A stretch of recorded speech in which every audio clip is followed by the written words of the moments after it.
Hello अस्सलाम वालेकुम viewers, कैसे हैं आप सब। उम्मीद करती हूँ अच्छे होंगे। मैं भी अल्लाह के फजल करम से बिल्कुल ठीक हूँ। अल्लाह का लाख लाख शुक्र है। तो रमज़ानों में कोई वीडियो नहीं बना पाई क्योंकि टाइम नहीं मिला। आप सबको ही पता होगा कि बहुत टफ रूटीन होती है रमज़ानों की, सहरी, इफ्तारी, खाना पीना। तो इसलिए कोई शूट नहीं कर पाई। अगर कर भी पाई थी तो बीच में कुछ ना कुछ प्रॉब्लम ऐसी हो जाती थी कि अधूरी रह जाती थी वो शूट। तो मैं गई हुई थी घर पे, और ईद भी मैंने मनाई। क्या है, ईद पे घर पे ही थे क्योंकि भैया के इंतकाल के बाद पहली ईद आई थी। क्योंकि पिछले चांद रात को ही मेरे भैया का इंतकाल हुआ था कि कोविड से। तो सभी ईद पे घर पर ही जमा थे, तो इसलिए मैंने भी ईद घर पर ही की है। और ईद के 3 दिन बाद मैं यहाँ पर आई हूँ वापस अपनी ससुराल, क्योंकि मेरी सास गई थी जमात में और मेरी जेठानी को भी जाना था अपने मायके, तो इसलिए मैं आ गई थी। मेरे हस्बैंड बोले कि चलो घर पर। मेरी नंद अकेली थी, तो इसलिए मेरे हस्बैंड मुझे वापस ले आए थे और कह कर गए थे अम्मी से कि 2-3 दिन में छोड़ जाऊंगा। तो इसलिए मैं आ गई थी ससुराल। तो यहाँ मैंने बहुत अच्छे से अपने क्लीनिंग की है रूम की, क्योंकि ईद पे नहीं हो पाई थी। तो अब मैंने की है, और डस्टिंग वगैरह सब हो गई थी मेरी, बस रह गए थे बर्तन धोने के लिए। तो अब मैं आ गई हूँ बर्तन धोने। जहाँ मैं रहती हूँ दवाई मेरा पीछे नहीं छोड़ रही है, मेरी दवाई वैद्य जी के यहाँ की।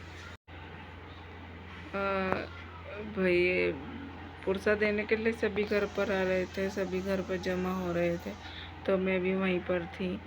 तो बस ईद क्या है कि ईद तो हमने मनाई नहीं थी, बस ऐसे ही घर पे यासीन शरीफ पढ़वा ली थी। और मतलब रमज़ानों के चांद रात के हिसाब से तो चांद रात को ही हमारे भैया को 1 साल हो गया है उनके इंतकाल को। लेकिन 13 मई को उनका डेट टू डेट हो रहा है 1 साल। तो अब देखते हैं 13 मई को कुरान खानी कराते हैं या 2-4 दिन बाद कराते हैं। कुरान खानी तो खैर करानी ही है। मेरे और मेरे हस्बैंड की कोशिश यही रहती है कि बच्चों को और घर वालों को एहसास ना हो कि कुछ कमी है घर पे भैया की। तो इसलिए मेरी कोशिश यही रहती है कि मैं हर खुशी और गम में उनका साथ दूँ। तो इसलिए मैं ज़्यादातर घर पे ही रहने की कोशिश करती हूँ। भतीजे तो मेरे खैर माशाल्लाह समझदार हो रहे हैं, और भतीजे तो काफ़ी छोटी हैं, तो याद करती रहती हैं अपने पापा को। मेरे जाने के बाद वो थोड़ा उनका दिमाग बढ़ जाता है, मेरे साथ लग जाता है, तो इसलिए भूल जाती है, और मेरे आने के बाद वापस से याद करने लग जाती हैं। और रमज़ानों में तो खैर बहुत कमी का एहसास हुआ भैया का, क्योंकि एक ही भाई है हमारे। हम 6 बहनें हैं, और 6 बहनों का एक ही भाई। और उनके दिल से पूछो, जिनके एक ही भाई होता है, क्या गुजरती होगी दिल पे कि एक भाई था वो भी अल्लाह ने ले लिया। खैर ये तो अल्लाह की मर्ज़ी है, जिसे चाहे ले ले। मरना तो हर इंसान को है एक ना एक दिन, किसी को जल्दी तो किसी को बाद में। तो अल्लाह ताला सबके यहाँ खुशियाँ ऐसी बरकरार रखे, सबके यहाँ रहम करे। अल्लाह ताला हमारे घर में भी आने वाले सालों में और दिनों में रहम करे, और सबको तंदुरुस्ती दे। हमारे माँ बाप का साया उनके पोता पोतियों पर रखे, आमीन सुम्मा आमीन। अल्लाह आप सबसे गुजारिश है कि मेरा भैया के लिए दुआ करें, अल्लाह ताला उन्हें जन्नतुल फिरदौस में आला साला मुकाम अता फरमाए, आमीन सुम्मा आमीन। इस बार हमने ईद पे कपड़े भी नहीं बनाए ना, पिछली बार बनाए थे, क्योंकि भैया के 8 दिन पहले, ईद से 8 दिन पहले ही तबीयत ख़राब होनी स्टार्ट हो गई थी, और चांद रात को उनका इंतकाल हो गया था। तो इस बार भी कोई मन नहीं था हमारा ईद पे कपड़े बनाने का, क्योंकि ईद तो मनानी ही नहीं थी हमें। तो बस ऐसे ही नॉर्मल घर के कपड़े पहन लिए थे। तो अब मैं ये आई हैं हमारी दादी मुझसे मिलने के लिए और मुझे ईदी देने के लिए, क्योंकि ईद पे मैं नहीं थी यहाँ पर। तो अब मिली हूँ मैं दादी से। तो हमारी दादी को आवाज़ नहीं आती, तो इसलिए इनके कान में कहना पड़ता है। तो मैं उनके कान में बात ही कर रही थी, कुछ ना कुछ जैसे बताना पड़ता है या बोलना पड़ता है, तो उनके कान में कहना पड़ता है। ये जो बच्चा बैठा है ये हमारे यहाँ पढ़ने के लिए आता है। और दादी के जाने के बाद मैं रख रही थी बोतल, जो मैंने भर कर रखी थी फ्रिज में।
निपटाते निपटाते बज गए थे 10। और अब मैं बना रही हूँ रोटी अपने देवर के लिए, क्योंकि उन्हें जाना है अपने ऑफिस और वो लेके जाते हैं लंच।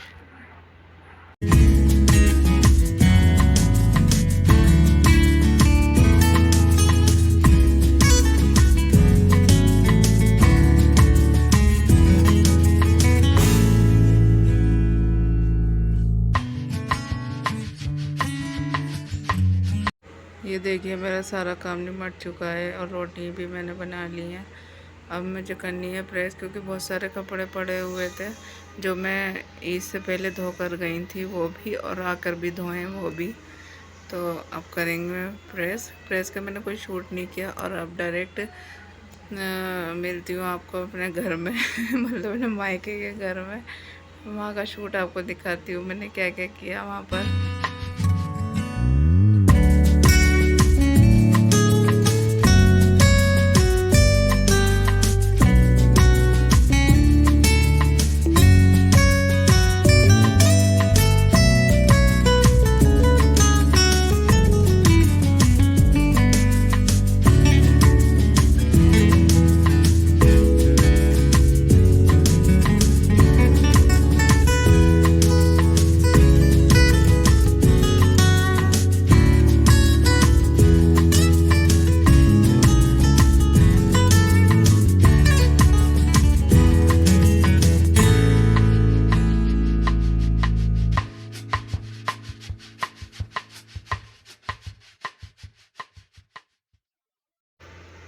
यहाँ तो झाड़ू पोछा बर्तन के लिए मेड आती है, बस हमें घर के मतलब के घर को अच्छे से संगवा कर और चादर वगैरह झाड़ कर उन्हें देना होता है। तो झाड़ू पोछा वो खुद कर देती हैं और बाहर का फ्रिज धो देती हैं, तो इसलिए जल्दी जल्दी करना पड़ता है उनके आने से पहले।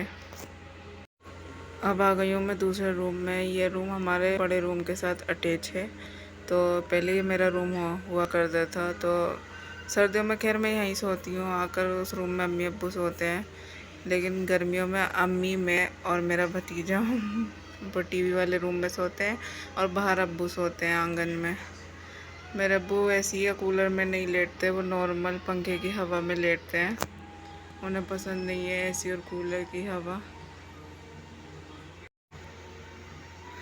घर पे मतलब जिन्हें काम की आदत होती है वो बैठते नहीं है, ऐसी मेरा हाल है। मैं जहाँ भी जाती हूँ काम में लग जाती हूँ, मुझे बैठना बिल्कुल अच्छा नहीं लगता। तो मेरी अम्मी भी और मेरी भाभी भी खैर मना करती है कि मत करो, लेकिन करना तो।